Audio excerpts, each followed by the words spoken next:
White Rocket Entertainment, podcast number 952. We will air some grievances and we will talk about some bowl games. And the NIL transfer portal is flashing red alert. We will deal with it as we sit down and look at it. The AU Wishbone is next. Theme music. From the terrified of the transfer portal part of Southern Illinois, but the soothingly calm part of Eastern Virginia, it's the AU Wishbone Podcast. John, how are you tonight? I'm well, Van. How are you? You know, it seems like we just spoke just a short time ago. I feel like we were just doing this. I know, except that it involved more orcs and fewer football players, but here we are. Yeah. So if you haven't seen or heard our 10th anniversary Lord of the Rings trivia battle, it's on the White Rocket podcast and it's on White Rocket TV on YouTube. So go check that out. Now, just a quick heads up for our audio only listeners. If you want to see us do this live on video, you can tune in on Monday nights. Usually 8 to 8:15 Central is when we get going. Takes me some time, usually a few minutes to get things rolling. Or you could go anytime to AU Wishbone TV on YouTube and click on live or streaming live videos as opposed to whatever other categories. That's where you find these. Now, we have a lot to talk about. Auburn's going to play basketball in less than an hour. We're going to get in, get out, and hopefully nobody gets hurt. So let's do it right now. It's the Auburn Fun Meter, and I got to be honest, I'm a little concerned where it is right now because, you know, we'll go ahead and spoil this little factoid. We just found out just mere early hours ago today. The thing we've been most afraid of, I think, is that Cam Coleman would enter the transfer portal, and it looks like he has. And I've got things to say about that. I'm sure you have things to say about that. But when you throw that little hand grenade into the mix, where do you find yourself tonight, John? It's not a fun week to be an Auburn fan. I mean, and next week may be much funner when we're on the receiving end of a bunch of cool transfer portal intakes. We may have a different feeling about this process, but right this minute, it's not very fun. And Cam Coleman was a player that I really enjoyed and desperately wanted to keep. So I'm going to say I'm like a 1.5. Yeah, that's lower than I expected you to go, but I'm with you. I'm here for the 1.5. Yeah. So, wow. Ooh, boy. All right. Well, we're going to talk about that. I didn't even introduce us. My name is Van Allen Plexico. I'm joined as always by my co-host. I'm John Ringer. John, we got to talk about what's going on in the transfer portal. You put up a red alert on here, and I agree with you. I dropped in a few facts. But you asked about the immediate reaction. What was your immediate reaction upon hearing that? Disappointment. As you said in the opening, something we've been potentially dreading. So this thing was out here. We know the portal opens in a few days on January 2nd. So it's time for decisions to be made. And there were a few Auburn players we had not heard from one way or the other. And this was one of them, one that we desperately wanted to keep. But, the other part is not going to, the fun meter was low because it's not fun right now. But it's also not the end of Western civilization either. So we'll just talk about that side of it. Right. A lot of it depends on how you look at how the Golesh administration is going about dealing with NIL. And it seems to be a fairly radical departure from the way it's been done. And I talked about this last week. Why did no one transfer last year when we were bad? Mm-hmm. Because they overpaid. Mm-hmm. And what were the side effects of the overpayment, for example?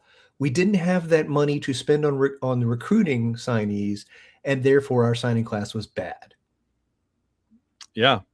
That's what Zach Blackerby, I think, cleverly calls the suck tax, that because you suck, you have to pay more for players. And so we spent all this kinds of money And now we're trying to get back to a normal, sustainable business model. And there's going to be some adjustment pains. There just are.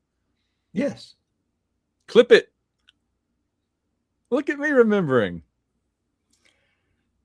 All right. So what was your immediate reaction when you heard the Cam Coleman news? I think I was supposed to say a different term. Shoot. Oh well, I'm sure it'll figure it out. My reaction was no. I was down here in the basement working on some other stuff on my computer, and my wife yelled down the stairs, "Oh, Cam Coleman entered the transfer portal." And I said, "No, get away with that. Don't get away from me with that. No, that didn't happen. Stop it." I just tried to deny reality as long as I could. And then I just kind of got into a funk and was depressed about it a little bit. And then I said, well, now I got to say, the reaction that I think is silliest is people saying, "Oh, it's no big deal. Oh, he was overrated. He was crap, whatever."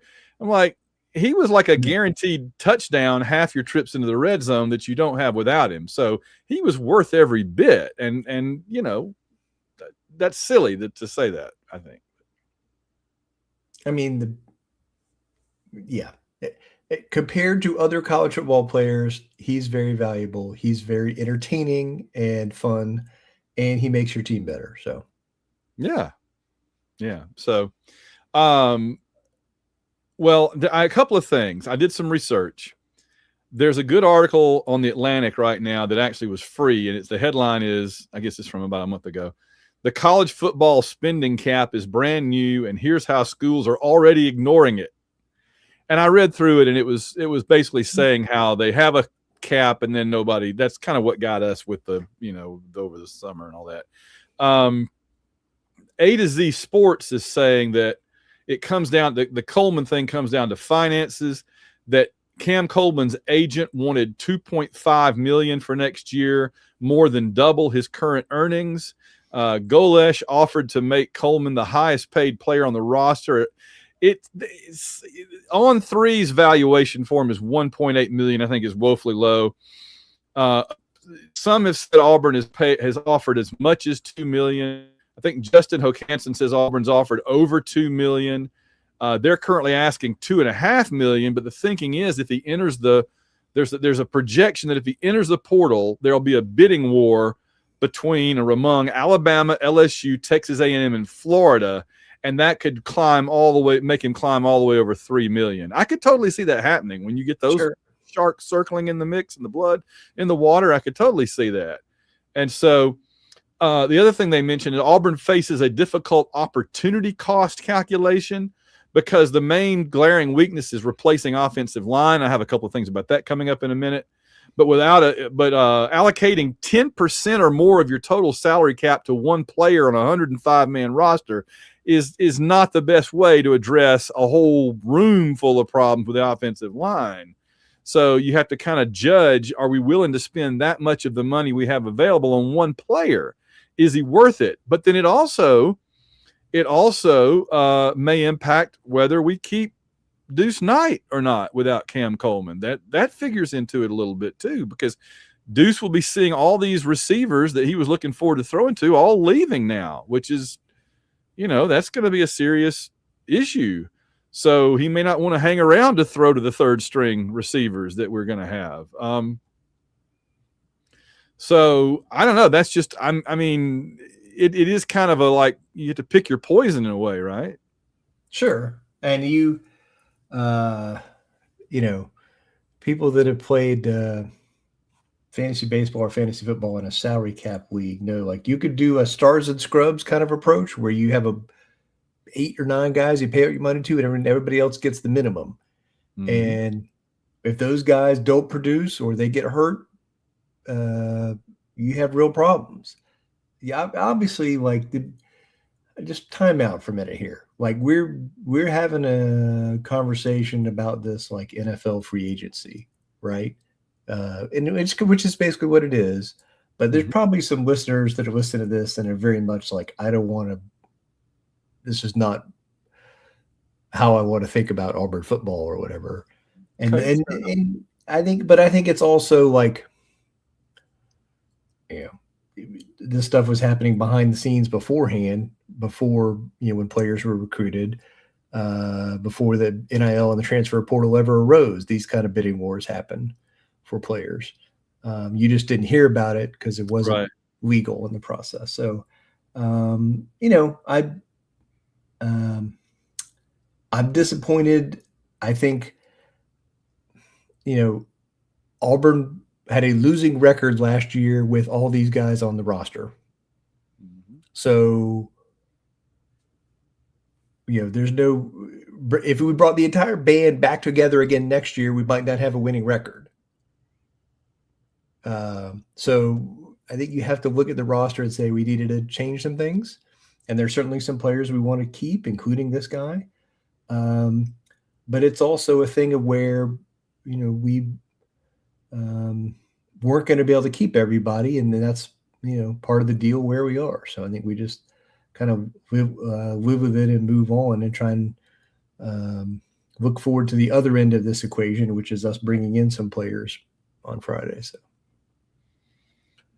I maybe I'm the only person that thinks this, but I think the problem last year was not the roster. I think that the players that we had on our team last year could have done very well. They could have, I think the high end was finishing somewhere around where Vanderbilt did and being right on the cusp of the playoffs, with the low end being pretty much what we did. I don't think we could have gotten that. I don't think that group of players could have done any worse than they did, other than maybe lose to Baylor also, if it hadn't been the first game. And so I think that if we could have kept the entire roster from last year, from this past year going into 2026, I think that team could have been very, very good.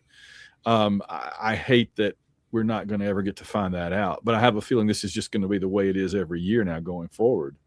And it's also a puzzle to me. My understanding was Auburn had as much money as anybody to spend this way. So are we having to pay players that much more than other teams are having to pay them to get the same player? And where are those teams getting all this money to get Cam Coleman? And are they not going to have an offensive line?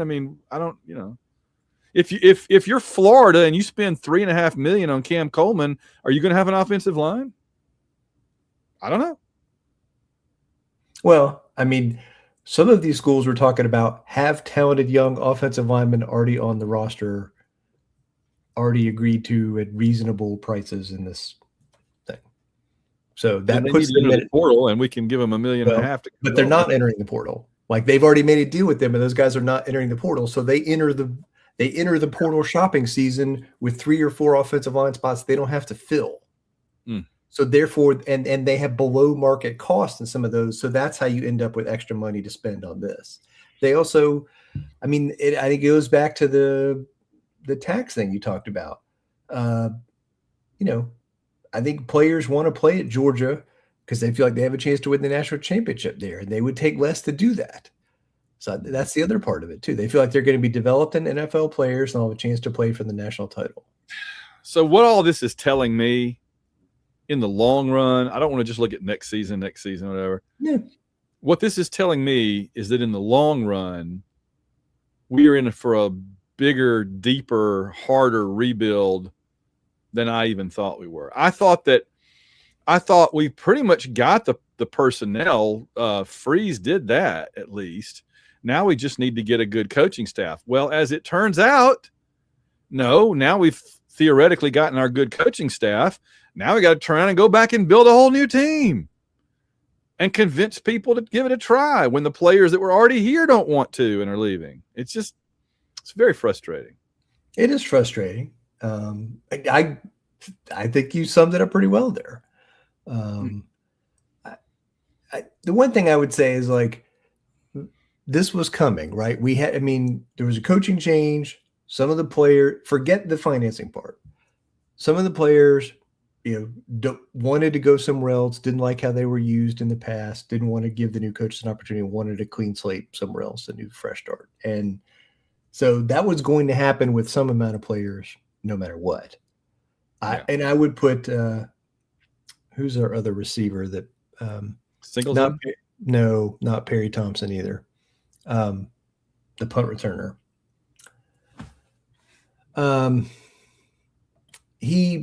That kid was going in the portal no matter what. Oh, number 4. Malcolm Simmons. Malcolm Malcolm Simmons. Simmons was 100% going in the portal regardless of what happened. Period. Not coming back, no chance. He didn't even Why do talk you to the say that? coaching staff. He didn't even talk to the coaching staff. He just went straight into the portal and cut off contact. Why is that? I mean, I think he probably was unhappy at how he was used, Hmm. the last couple of years, and wanted to go someplace where there was a guarantee he was going to be in a good passing offense. I am very concerned he's going to be on Alabama next year with our ex offensive coordinator, wide receiver coach. Yeah. Well, he had a great last 2 games with Nick's calling the shots, calling the plays. So that's why I was saying that I thought we could have a good 2026 is that we would have somebody competent calling the plays and be actually running plays we practiced and actually moving the ball and stuff. So here's some of the players that are currently heading into the portal as of late, new ones. Xavier Chaplin, Kinsley Faustin, nickel, Donovan Starr, cornerback, freshman, Robert Woodyard, a defensive starter, Kayan Lee, a defensive starter, and Ashton Daniels, of course, the quarterback. Man, if we lose Deuce as well, we don't have any quarterbacks. Yeah, just the one we signed who was the USF commit. That's it. They'll be the only quarterback on the roster. Yeah, we don't even know we're going to get Byron Brown yet. And if we don't have Cam Coleman, we may not get Byron Brown. I think we're going to get Byron Brown. I think that's coming. Why would he come to Auburn if all the good receivers have left and he's going to have anybody to throw to? Because Byron Brown, can be the most successful in this offense. He already knows with these coaches. He already knows. If he has to go somewhere else and learn a new scheme and fit a new scheme, he will be less effective than he was last year. Okay. But it sure would be nice if he had some good receivers to throw to. Sure. And I think we will, either retain or sign some good receivers.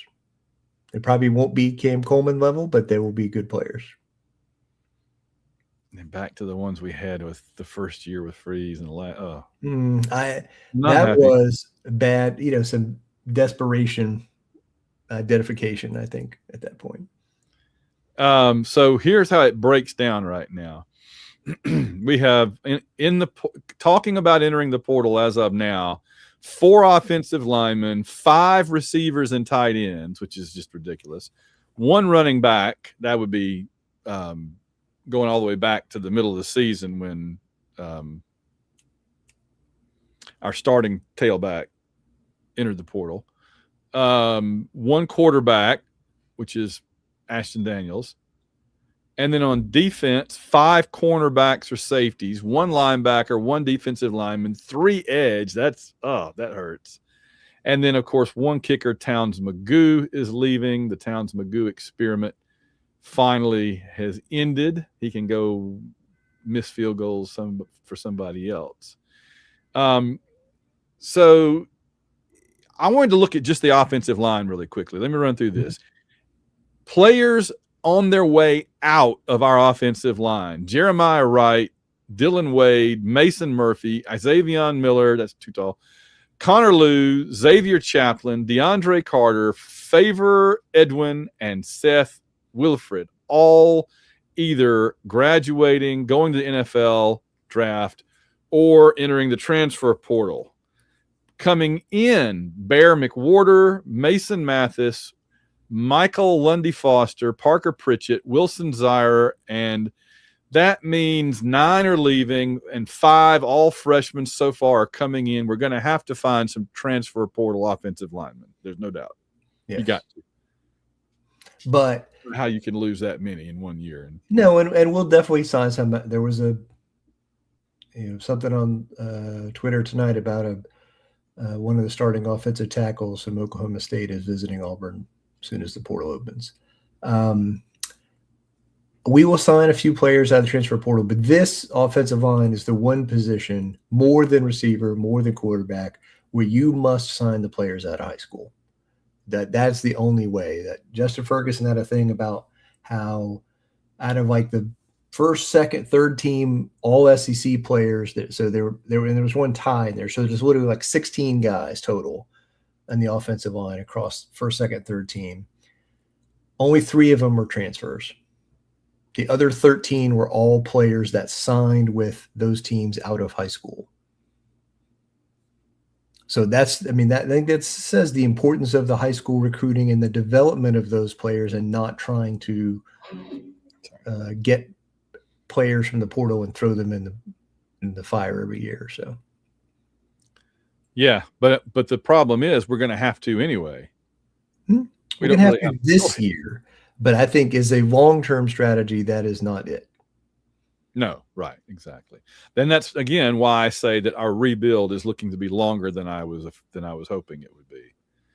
It's not getting any shorter. Every day that we hemorrhage more players, particularly offensive line, the more it looks like years and years of building up high school recruits as well as transfers. It's just I really thought we had a roster coming out of last season that could be very competitive in 2026 is what I'm saying. Sure. And now I don't think we do. Well, again, as you have described in the last few weeks, we're only at the exodus stage and not at the bringing in stage. And we are going to bring in, like 40 players on this team between high school signees and transfer players. So that's a lot. And there's going to be a lot of good players who want to come to Auburn to play. I hope so. Yeah. We talked about Byron Brown. I just want to mention he's one of 12 players that has thrown for 3,000 yards and rushed for 1,000 in one season. And it got me to thinking, well, why is Cam Newton one of those 12? And he's not. But that's because in 2010, Cam passed for 2,854 yards. So he missed being one of those 12 by 146 passing yards. He could have gotten that in like a quarter. We sat out against Chattanooga or something. Mm-hmm. But he also, did he rush for 1,000 yards? Oh, he rushed for 1,473. So he destroyed the rushing record there. While falling just short on the passing record. That's too bad. It would have been neat to have 2 quarterbacks that had done that on Auburn if we could get Byron Brown. I also had a quick look at what happened last year, the transfer portal for Auburn. The players that left, we had a bunch of players leave last year, not as many as this year, I don't think. But the only ones that left Auburn last year and did anything, Keontae Scott and Camden Brown. Keontae Scott, the defensive back, went to Miami and did pretty well. Camden Brown at Georgia Southern caught a few passes, a couple of touchdowns, and did pretty well. Braden Joyner went to offensive lineman, went to Purdue and had a pretty good year. Caleb Wooden played safety at Arkansas and did okay. Hardly any of the others that left Auburn last year even played a snap. And if you look at the quarterbacks, depending on how you classify Sam Jackson V, remember our guy we got from Cal, if you count him as a quarterback, we lost 4 quarterbacks to the transfer portal last year. Walker White and Holden Gerner didn't play. Gerner got 1 snap. Brown went 11 for 21 for 107 yards, 1 touchdown, 1 interception all season. Where he went, I forgot where he went. And Jackson went to Oklahoma. Huh? Hank Brown went to Iowa. Iowa, yeah. And Sam Jackson played both positions, quarterback and receiver, won 1 game and went 35 for 66 for 351 with 1 touchdown, 2 interceptions, and 10 catches for 86 yards. So I feel like the group we're losing this year is going to be a little more accomplished in their new locales than the ones we lost last year, which is, again, disappointing, but that's just how it is. So, all right. Any other thoughts about the transfer portal, or I guess when we close it, I have it ready here. I mean, my only thought is, it opens on Friday the 2nd. and Auburn is going to sign some good players, and Auburn is potentially going to retain some of the players who went in the portal. This happened last year. Several of the players that Auburn, had on the roster last year entered the portal and then came back to Auburn. So Amaris Williams is one of those guys, and it is possible that any of these players, including Cam Coleman, change their mind and come back. I do have hope, a faint hope that could happen. But all right, so but the ones that are leaving, I'll say goodbye to them with there you go. Bye. Well, bye. I thought I actually had that on here, but I don't guess I have it. All right, there's a basketball game coming up tonight in just 32 minutes as the crow flies here. We're hosting Queens at the ungodly hour of 9 o'clock my time, 10 o'clock your time. Yes. Queens, not a borough of New York, Queens College in North Carolina. Really? Charlotte, I think. Yes. They're the Queens Royals. Wow. I think you should play the old Monty song. With hold on. So we're playing the Queen. We're playing the Queens Royals.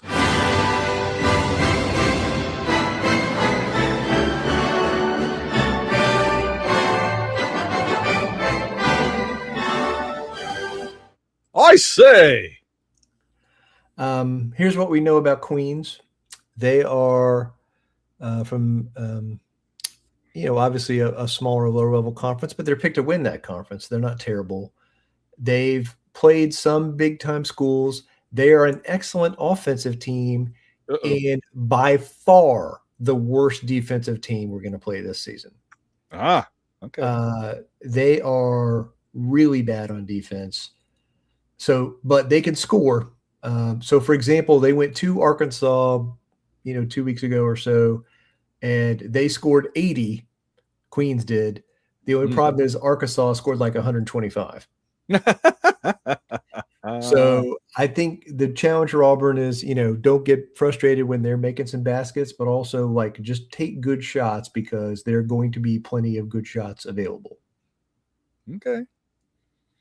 I like it.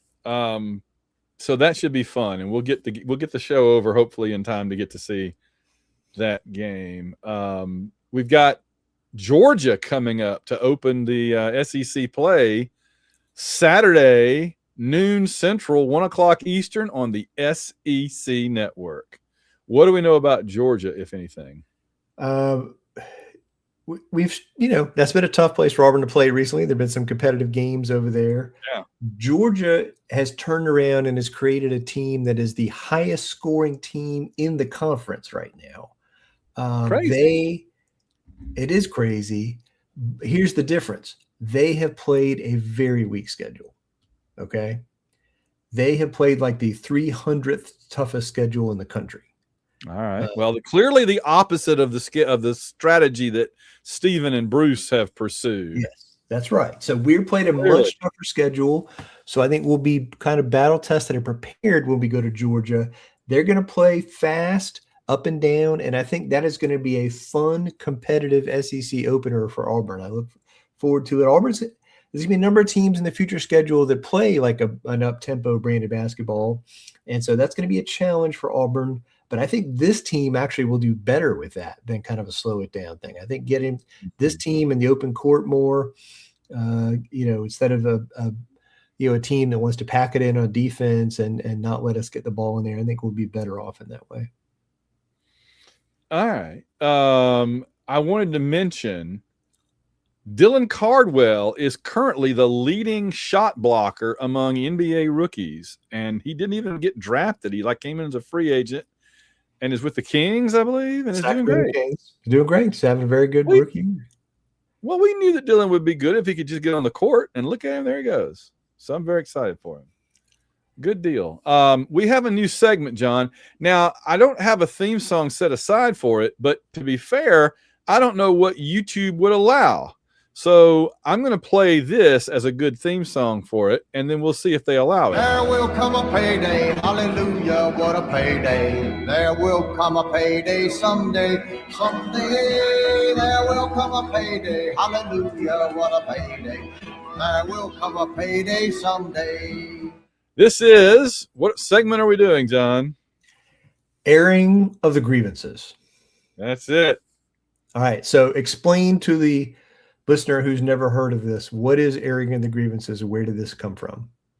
You correct me if I'm wrong. I believe this goes back to Seinfeld. It does. And George's family. George's, they would celebrate Festivus, a Festivus for the rest of us. And because it was always interesting on Seinfeld, clearly they were all New York Jewish folks, and yet they never really talked about being Jewish. It was like other things that they would do, and one of them that his family did was Festivus, and they had the Festivus pole. Instead of a Christmas tree, they had like an aluminum pole on a base, and they would decorate that or whatever. And there would be feats of strength, where you pick somebody up or whatever. And there's the airing of the grievances, which is what I always say in American history class. When I say that we sent the Declaration of Grievances to the king, I say the airing of the grievances to George III, right? The airing of the dirty laundry. So you're wanting to do a variation on this. I just thought this would be fun, end of the year kind of thing for us to do, to both air some grievances about Auburn or SEC football or college football, or just about other stuff, people who don't put their shopping carts back, that kind of thing. So let's hit it. Well, I got stuff to you people, as Jerry's dad would say. You want me to run through them all, or do a few, or alternate, or how you want to do it? You hit it. Just go. Just run with it. All right, here we go. My list. John told me to compile a list of grievances to air. Here it is, people. Here are my complaints. Here are my grievances that I've got against you people. All right, you ready? Here we go. In college football terms, people complaining about the number of teams in the playoffs. I'm sick of hearing about it. I'm done. People saying there shouldn't be any G5 or whatever they're calling them this week in the playoffs. I don't care. It's over. They could have beaten somebody else that bad. Look at TCU a couple of years ago. They weren't, they were a Big 12 team, right? Having these little abbreviations for different levels of football teams, but the abbreviation changes every year. It's the P5. Oh, no, it's the P4. Well, but it's the G5. Whatever it is, just pick something and stick with it and stop changing it. It was bad enough we went from Division I, Division I AA, Division II. No, it became the FBS and the FCS. But that isn't even legitimate anymore, because we have a championship in the FBS now. So the whole thing is BS. There you go. But we knew that already. Auburn fans just complaining, always taking the negative view, especially for basketball, blaming Stephen Pearl. Blaming Stephen Pearl for everything wrong with the team right now, when he just walked in on day one as the season was starting. So if you want to get mad at Bruce. I don't want to get mad at anybody, but I think if there's anybody you should get mad at, it's Stephen. Plus, they've lost 4 games, and those 4 teams are all in the top 8 in the country, okay? So with a team that returned 1 player, and nobody but one guy tall, and that was the deficiency. Okay, so it just seems ridiculous. Ticket prices. I'd love to go to the World Cup. I've waited decades for the World Cup to come back to the U.S. Guess what? The ticket prices I paid to go to the World Cup in 1994 were like $75. I went to 3 different World Cup games when I was a student, because it was like $50, $75. They're hundreds and hundreds and hundreds of dollars now for the same thing. I can watch it. I got a better TV now than I had in 1994, John. You should charge me less now than you charged in 1994, because I got a way better TV than what I had in 1994. To be honest with you, I may not have had a TV in 1994. I used to go over to your apartment in Auburn in college to watch TV because my TV didn't work. And and you're going to charge me $100. Okay. Ben Arbuckle, the offensive coordinator at Oklahoma. I'm going to just go ahead and copy him and paste him down here. I got another use for him coming up down here in a minute. but just for the year. But I'm going to scroll back up here and lose my prey. TV shows take 2 years to make one season, and we get like 8 episodes. What the heck, man? I forget everything. Just no. People that think The Empire Strikes Back is better than Star Wars, but also don't like Boba Fett. Look, Star Wars is better than Empire. Boba Fett is awesome. Look over my top of my head up here. Wrong one. There he is. I wrote a column for Blackgate magazine this week on why Star Wars is better than The Empire Strikes Back. Google Blackgate magazine. Go there, read it. You'll understand why. And then finally, 2 things. I'm a writer. There's people, like almost every writer I know, oh, writing sucks. I hate to write. Oh, it's awful. I hate to. They love to talk about writing. They love to talk about being a writer. But you know what they don't like to do, John? They don't like to write. I never say I'm author of Van Allen Place Go. I throw that in the garbage. It's ridiculous. I say I'm a writer. I write. You can read it or not. I don't care. But don't act like you're doing brain surgery or chopping your arm off every time you try to type something. That's just silly. And then finally, moon landing deniers, because we're about to have Artemis 2 go to the moon, orbit it, and come back, building up toward our next big moon landing thing. I'm very excited about that. It's been far too long since we've done anything but fly an exploding pickup truck into low orbit and watch it blow up. So this is very exciting. We landed on the moon in 1969 through 1972, 73. I always forget. 12 men have walked on the moon. We're about to have some more walk on the moon. You people that don't believe that are idiots. Idiots. Okay. You dishonor the work of millions of Americans, scientists, and all that. We got a basketball game coming up. I'll cut it off there. John, what are your grievances? Just amen. That was. I'm glad I let you do them all in order because you kind of built some momentum there. All right. I'm going to agree with Van on the doom and gloom Auburn fans, especially the basketball ones. Like, if you're bitterly disappointed at where this team is right now, then you need to let go, run a real way. I'm just, this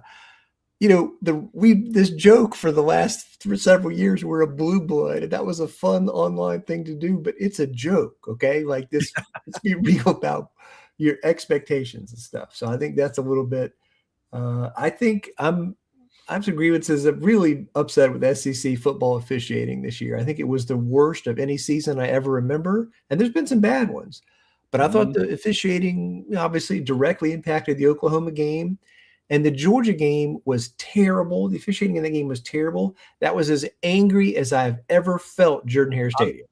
I'm clapping. Those who can't see on or not on YouTube don't see what I'm doing, but you can guess what I'm doing when I'm clapping it, John. He's clapping with the timeout signal. That was like one of 20 things in that Georgia game that we got angry about. It was very upsetting. I don't like people who don't turn on their turn signal. It's a problem. You're putting your other drivers at risk. I'm not happy with the Auburn AD moving the Baylor game to Atlanta. I want good non-conference games in Jordan-Hare. We deserve it. I understand you got to make money. You got to pay the players.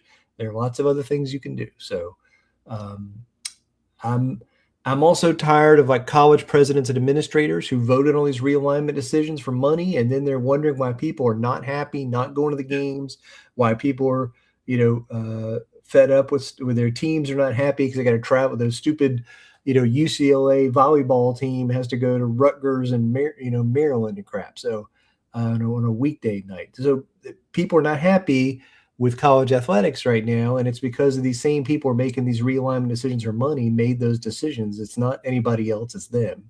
University presidents made those decisions. They can own that crap.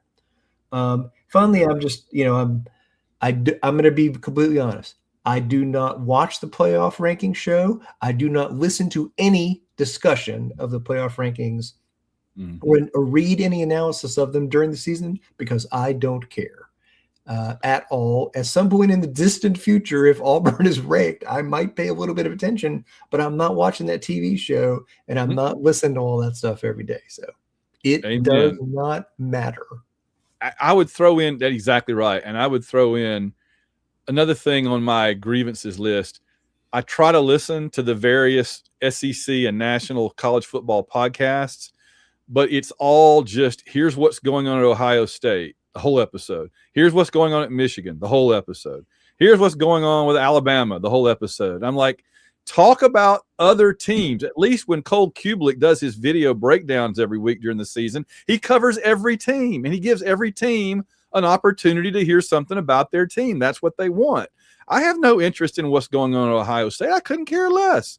It's not that it's a broad national show. It's excluding me purposely, and I just don't like it. And I would say, of everything that you said, and I feel like everything I said, yeah, that's a pretty bold statement. But you know what? You know what I mean? It's factual. It is.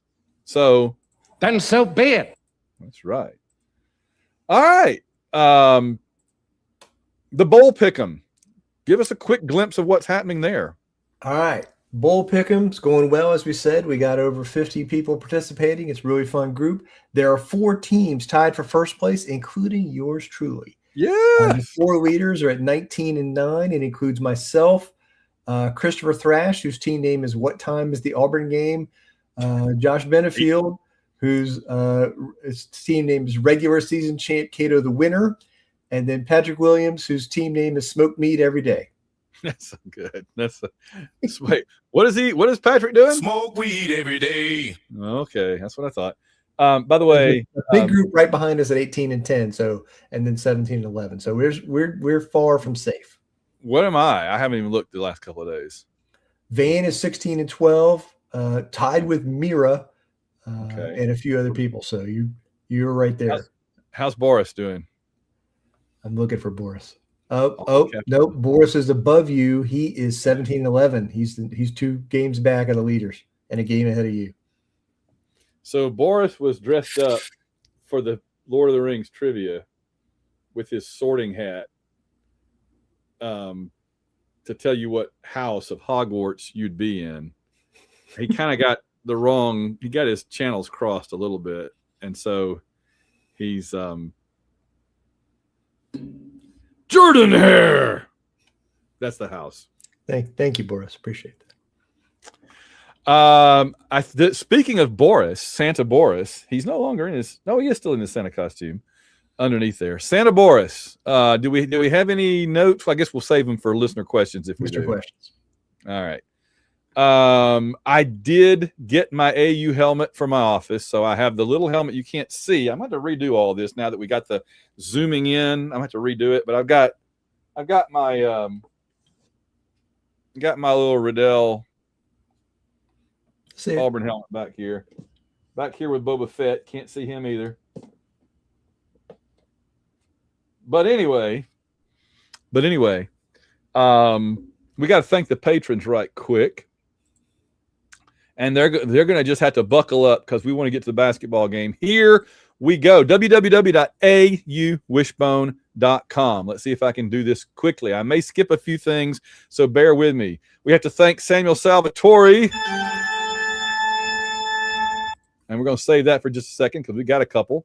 We want to thank Logan Chilton, who reminds us, what do we sacrifice to be Auburn fans? What do I sacrifice? Everything. Especially on days like this. Ben Spooner. Blasphemy. Carl Von Drunker, Chris and Clinton Stewart, Kiffin Bridge Rerouting Incorporated, forever overworked. Amen.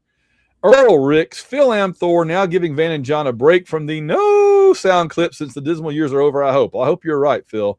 Richard Stevens, Steve Trawick, Ann Pridges, Shane Bailey, Susan Trawick, Willie Carden, Matt Flowers, play it again, Van, and that would be My head hurts, my feet stink, and I don't love Jesus. Oh, that kind of morning, really was that kind of night.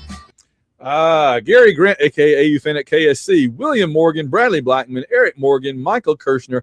If Carol Shelby could see Notre Dame fans, he'd say, I don't speak Italian, but he ain't happy. I tell you. David W.D. Sammons Esquire, Harry Zagger, G Money, Rich Reimer, Steve Harlan, Wes Atkinson. We're just, they just say that we're some dogs, honestly. A few more patrons, then back to the authorities. Catherine England, no one fights like Gaston. War Eagle always. Mickey B. Durkin's defense should be called the Iron Curtain. I like it. We sail into history. Winston Body, washed up fantasy F1 team principal. Oh, I didn't realize Christian Horner was a patron of our show. That's pretty cool. How about that? Brandon Smith, Daniel Odom, 2008-2009 Taliban Wrangler World Champion, H-Town Danny, WDE Richie, Chris Hilton, Ben Bloodworth, Bob WD Salmons, Auburn University Debate Team 1974-75, and current Sleazy Shicer, Algo Rhythm and Blues, Rusty Owens, goodbye, Hugh, goodbye, Hugh, goodbye, loneliness, hello, happiness, goodbye, Cam Coleman, goodbye, everybody else. Oh no, what's going on to my roster? Oh no. Luther and Kelly Ottaway. What happens when a microscope runs into a telescope, John? Well, you know what they do? They kaleidoscope. Oh, good gosh. Good gosh. Todd Robinson, a.k.a. undisputed 2012 doubles badminton intramural champion. Woody the Jag, the official 2024 Bowl Mania champion. Chad McDowell, Auburn football's Elvis. Wade Ward, Reynolds Wolf, Philip Martin, Jeff Hunter. A great day, comrades, because I covered it up. Because We sail into history. there you go. You knew we'd get it for you. Timothy, Russell Milling, Randall Walker, David Simpson, Josh Teal, Tony Perry, Rob Morgan, Patrick Williams says the AU Wishbone. Whether you like it or not, learn to love it because it's the best thing going today. Shannon Butson, Construction Tiger, Papa Todd, Cato, the SEC Pick'ems champion, Stephen Houston, Kevin Mahan, Blake Heron, Sarah Hahn, Sasquatch, 7-time North America hide and seek champ, wonders if Coach Golesh can get me into the Eastern European hide and seek games. Sasquatch gets an amazing amount of literature into his name, and he got it all in that time. That's great. Tim Pittman, the aforementioned Boris the Tiger, Charles Mooney, I made a bad chemistry joke because all the good ones are gone. Wow.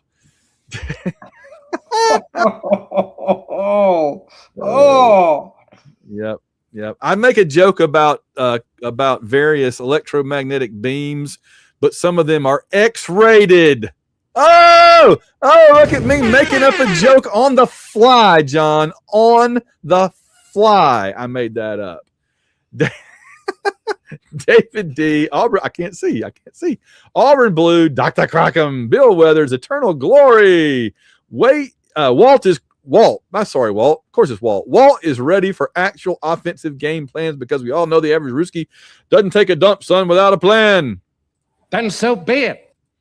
Antoine Morris, ABB, Wiggeberg, 2005, Auburn University Intramural Horseshoes champion. Tyler Ward, the 2025 War Ready Bracket champion. Mark Squire, cue the anthem, boys. You know it is.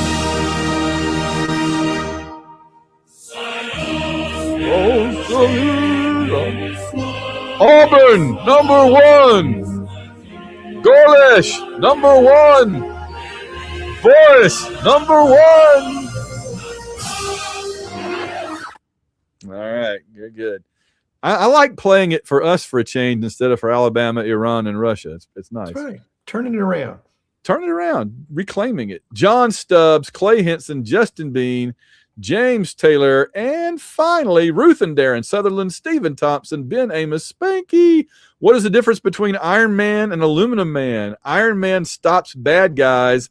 Aluminum Man only foils their plans. Wow. I like an Iron Man joke in here, though.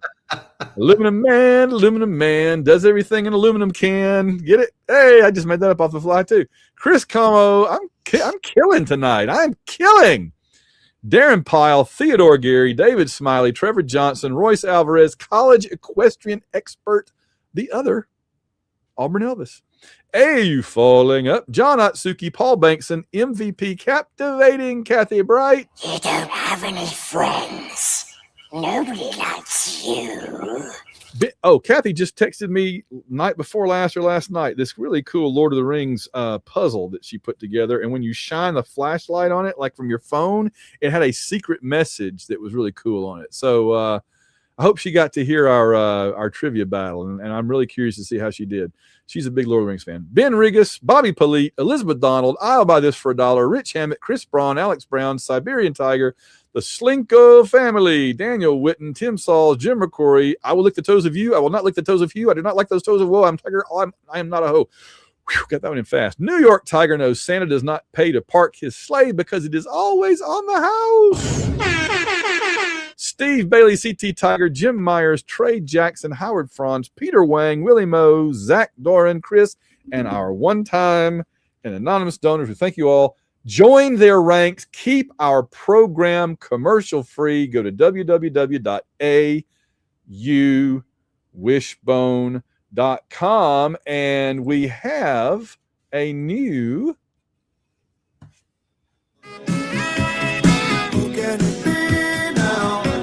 Hello, Van, John, the rest of the AU Wishbone family. This is Jared Albrecht, the art sale artist, here with Guess the Game number 161. Guess the Game 161 is brought to you by Rob Cheney. Let's see what Rob sent in. And Auburn's got the ball 1 foot away from a possible victory. Well, anybody who thinks that likes to go for the tie, but he's not going for the tie. He's going for the win. Auburn huddled up outside the 5-yard line. Here's your ball game. It's up to the firing line. Is over the ball at center. Auburn's got a slot formation to the right, a wing back to the right. One setback. Calls his play. Motion by back toward the football. He's going to roll out on the bootlegs. Got a running room. Dive for the end zone. He's in. Touchdown, Auburn!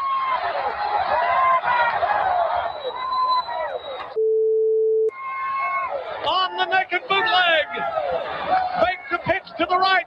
Roll to the left. Nothing but green grass ahead of him. And Auburn has gone ahead by the score of 26-23.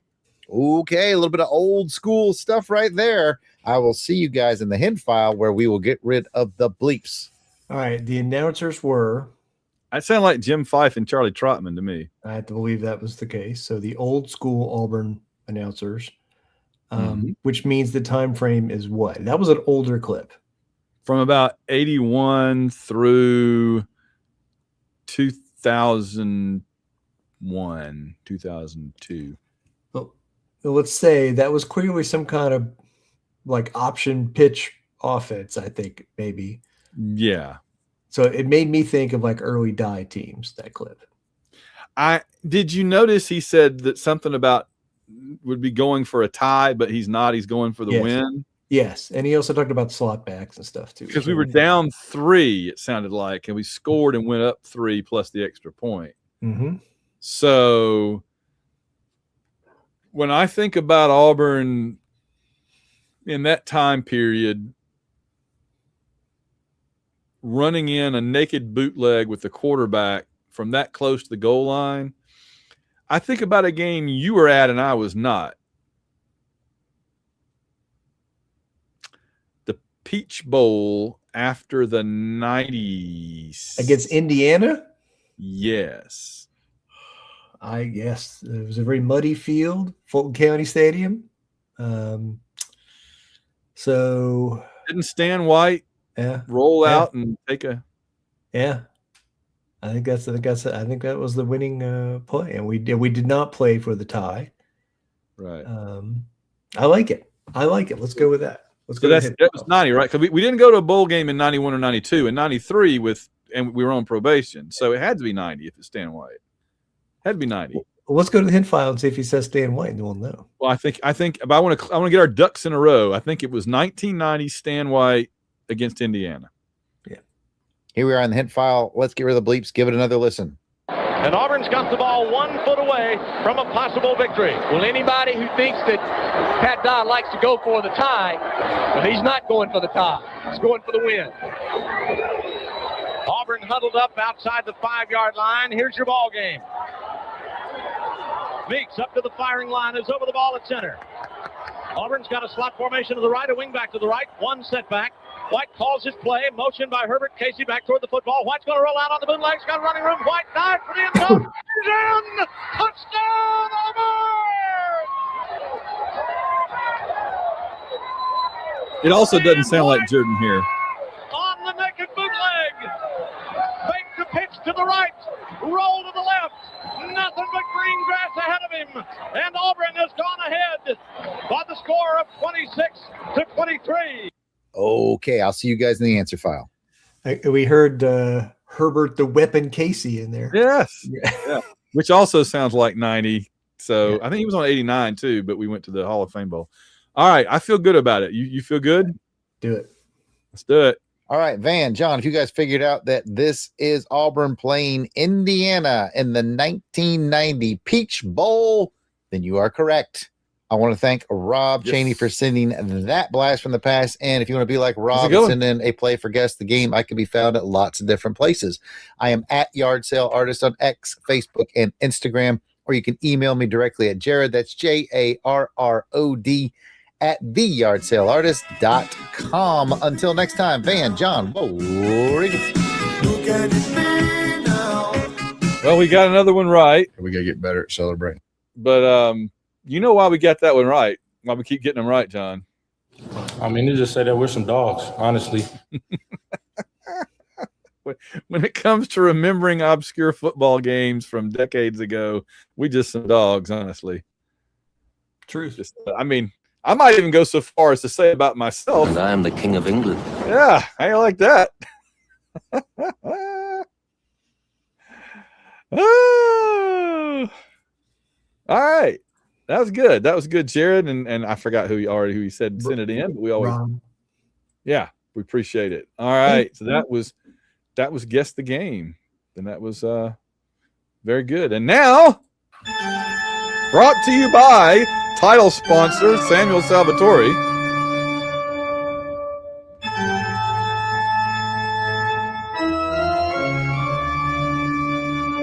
Coming up, we have listener questions and around the SEC and frankly around the bowl games. But first, it is time for our weekly look at the most ignoramus ne'er-do-wells that ever coached a coaching. The worst coaches in the world. Again, brought to you by Samuel Salvatore. Samuel pointed out to us that Clark Lee at Vanderbilt actually defended Diego Pavia's awful remarks after Pavia lost the Heisman. I don't know if you folks saw this, but after losing the Heisman, Pavia went on social media and insulted all the Heisman voters, called them names, profanity, for thinking he was not the best football player in the country this year. And then Clark Lee, instead of taking him to task for it, came out supporting him. So we're going to put Clark Lee out there. But also, the one that I moved down earlier to continue that story was Ben Arbuckle. And I think we probably mentioned him at the time, but now that we're here at the end of the season, looking back, I got to say, this is the guy that did two things. He came in with John Mateer from Washington State, and we talked about that before he even got there. And then he did two things. He called an illegal play, got the referees to approve it, even though it was illegal, to beat Auburn when they shouldn't have and should have, in fact, been penalized. And then when it worked, instead of hiding his face in shame, knowing what he'd done, he flipped off the Auburn sideline. Zero class from Ben Fatty Arbuckle. Way to go, Oklahoma, for making me lose all the respect I ever had for you. John, that is as far as Samuel and I go right now. That would be our two for this week. Worst coaches in the world.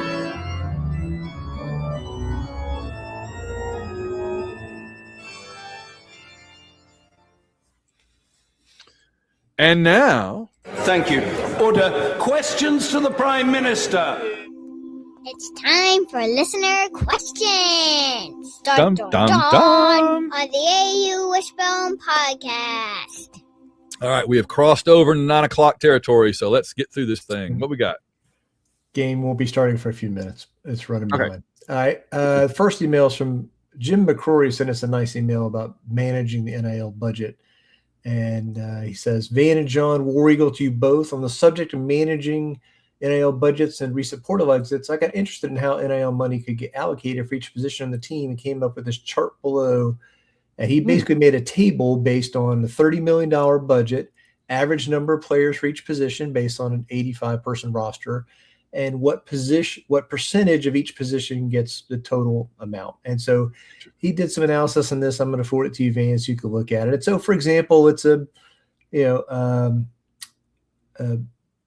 way he broke it down, for example, that all the cornerbacks on the roster would have a total budget of $2.4 million. Our 2 starting cornerbacks that went in the portal, wanted $1 million a piece.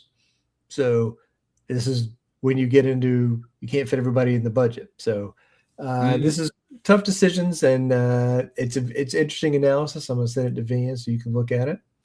Our next email is from Rusty Owens, who says, can the AU fan meter be a negative number? He says, okay, I have a confession to make. I have been doing really well not letting the decisions of 18 to 21-year-old boys upset me, but I'm hearing things about the new staff that are making me scratch my head. Number 1, Preston Howard is one of the tight ends the new staff have made a priority to keep. I actually wanted to make Prestoning verb to inexcusably drop things and entry into Webster's for 2026. There's no way this makes sense. Number 2, it's now being reported today that Cam Coleman is going to the portal. We heard at the beginning they were putting an emphasis on roster retention. I know the suck tax was obviously a real thing, but where do you think we're going to find an athletic freak like him in the portal? I know we decided to do incentive-laden contracts for the guys who hadn't proven anything, but are you telling me Cam hadn't proven his ability over the last 2 years? I don't want to crash out over all this before the portal even opens up, but unless something drastically changes, it looks like we're in for another 2 to 3 year rebuild. Please talk me down from the ledge, Rusty Owens. No, Rusty's just singing the same song I was. I agree every bit. What I want to know is, he made a good point. Like, our cornerbacks leaving wanted $1 million a piece. Where are they going to get it? Is there somebody out there that's going to pay a couple of cornerbacks $1 million a piece? Well, I mean, in some team, they'll be the best defensive player in that team, and they'll spend more money on them, right? So anyhow, this is what I'm going to say for the record. I will talk you and Rusty and the other fans down off the ledge in the weeks to come. Okay. All right. Good. I hope so. Next email is from a friend of the podcast, Auburn Elvis, who says, "Dear John and Van, I'm hearing reports the AU fund meter is entering the transfer portal." I like it. I like that a lot. Yeah, you know what? He's talking to the podcast, man. He's listening to the offers. The fund meter might go. When I push the fund meter now, instead of playing the fund meter song, it goes. Yeah, I don't know what that means. Yeah, you're going to reach for it. It's going to be gone. It'll go on to some other podcast. Yeah, the whole soundboard might transfer. Oh, wow! Let's not get imagine that. All right. Last emails from Bill Miner. The subject line is punting. He says, "Hey guys, not sure if you saw the 49ers punter yesterday kick for the first time in 27 drives, almost 3 games. Can you imagine Auburn offense had been so good that Terry Daniel was bored for 3 games, including the Mississippi State game, and Jackie Sherrill couldn't complain? I was in school when Cody Bliss was the punter, and we had chants of boom it, Bliss, boom it. That said, who is your favorite punter of all time at Auburn?" That's good. Bill. That's good. I have several. It's hard to pick. All right. Here's the ones off the top of my head that I really like. Punters. Okay. Lewis Colbert.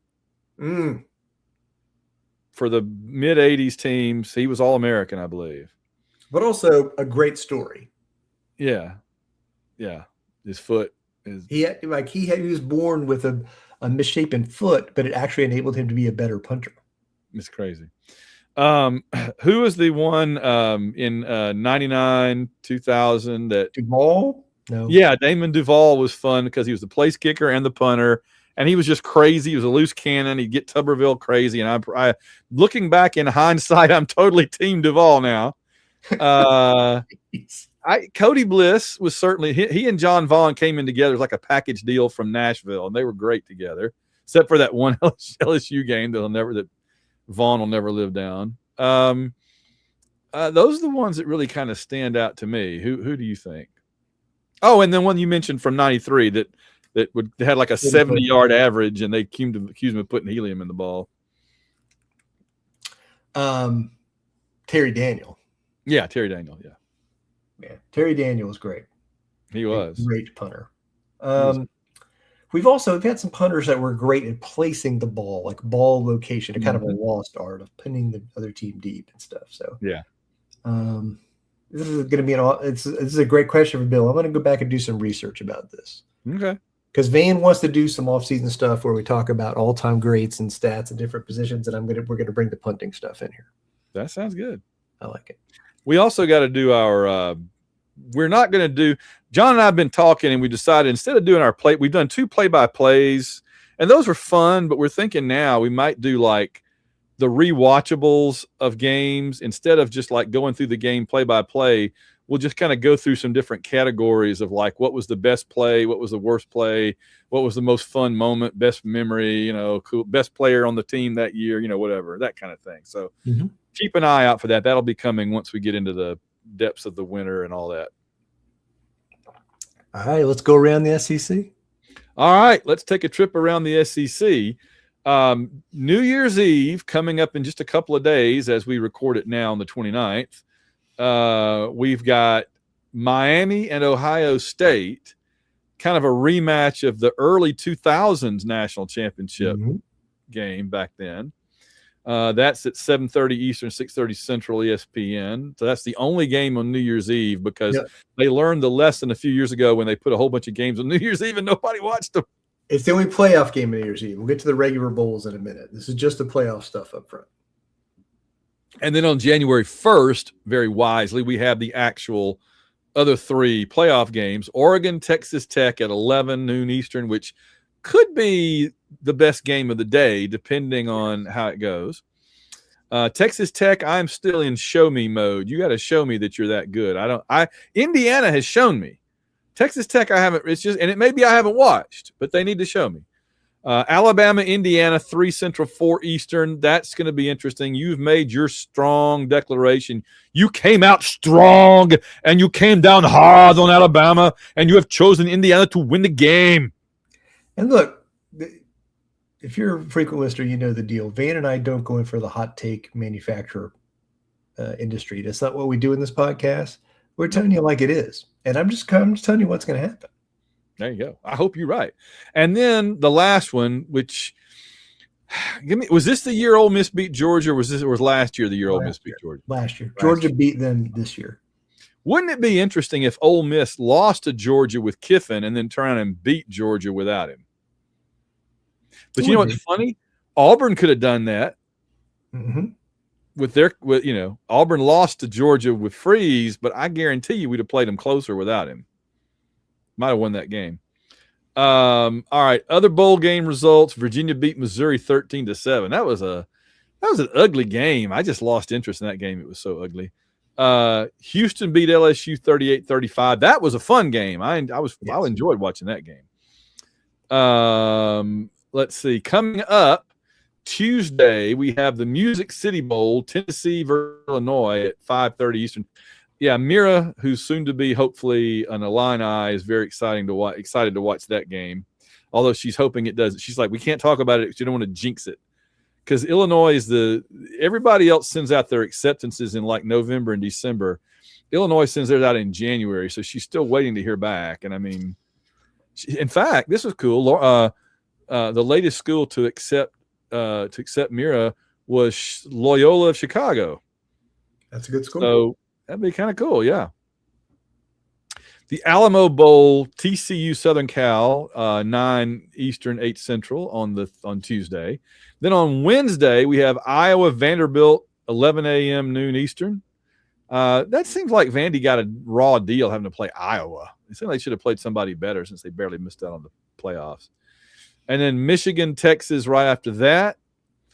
And that should be a fun game. And then a lot of interesting things going on there. And then on Friday, January 2nd, we have bowls. Navy, Cincinnati at 3:30 Central. Mississippi State, Wake Forest at 7 Central. And Arizona versus SMU at 7 o'clock Central, 8 Eastern on the Fox. Wow, we have a lot of – I thought we had a lot of football last week. But we have a lot of football coming up, and that's a lot of good football right there. There's a lot of good football, college football between now and late Friday night. So enjoy it. Savor every minute. That right there is not Florida International versus Toledo or something. That's some legitimate college football, you guys. There's some good stuff in here. I'm going to enjoy every That's some minute good of it. stuff.